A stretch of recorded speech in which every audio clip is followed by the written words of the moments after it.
వాక్యం ద్వారాను అలాగే ఇక్కడ జరుగుతున్న పరిచర్య ద్వారాను దేవుడు ఎలాగా నా జీవితాన్ని పరిచర్యను ఆశీర్వదిస్తున్నాడో మీరందరూ లైవ్ ద్వారా వీక్షిస్తున్న వారందరూ కూడా గమనిస్తున్నారని చెప్పి నేను అనుకుంటున్నాను.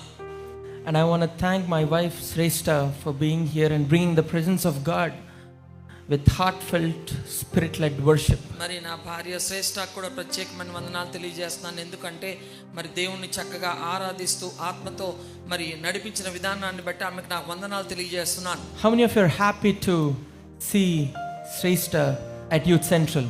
మరి యూత్ సెంటర్లో మరి శ్రేష్ఠాన్ని చూడటాన్ని బట్టి ఎంతమంది ఆనందిస్తున్నారు? Isn't that a blessing for us? Isn't she a blessing for us? మరి యూత్ సెంటర్కి ఆమె మా ఆశీర్వాదం కదా, ఎంతమంది అనుకుంటున్నారు అలాగని? Hallelujah. Hallelujah. Not only for me or for my family, but for the ministry, she has been a great blessing. Starting from today and so on, God is going to take us into places where we have never imagined or expected to be in. మరి నాకు నా కుటుంబానికి మాత్రమే కాక పరిచర్యకి ఎంతో ఆశీర్వాదకరంగా శ్రేష్ఠ ఉందని నేను భావిస్తున్నాను.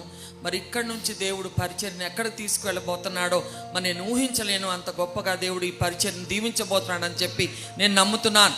Hallelujah. Hallelujah. Before I go into my sermon today, I want to give brief introductions about what we do in this Youth Central and why am I preaching in English. మరి నేను ఈ నా వాక్య భాగాన్ని ప్రారంభించడానికి ముందుగా నేను యూత్ సెంటర్ పరిచయం ఎలా ప్రారంభించాను, ఎందుకు నేను దేవుని వాక్యాన్ని ఆంగ్లంలోనే బోధిస్తున్నాను, ఆ విషయాలు మీకు తెలియజేయాలని చెప్పి ఆశపడుతున్నాను. Because there are many people who have this doubt.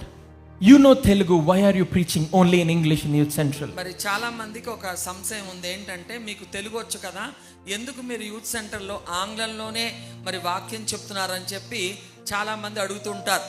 Well, one, you are not my audience until Shrestha came into my life. మరి శ్రేష్ఠ నా జీవితంలోకి వచ్చే వరకు మీరొక్కలే కాదు కదా నేను చెప్పే మాటలు వినేది, అనేక మంది వింటున్నారు కదా. I only had very small group of people in my church and a good number of people watching live from other states and other countries. Those were my audience.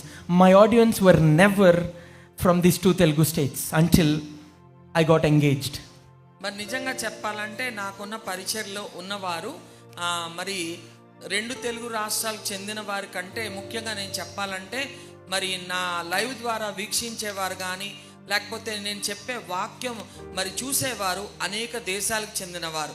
ఈ రెండు తెలుగు రాష్ట్రాలకు చెందిన వారు మాత్రమే కాదండి, మరి నాకు వీక్షించేవారు తక్కువ మంది ఉన్నా ఎక్కువగా నాకు వేరే దేశాల నుంచి కూడా వీక్షించేవారు ఉన్నారు. Because I studied in different countries and traveled a lot, I had many viewers who watched from other countries and less people who speak Telugu have watched online, and only the people who sit here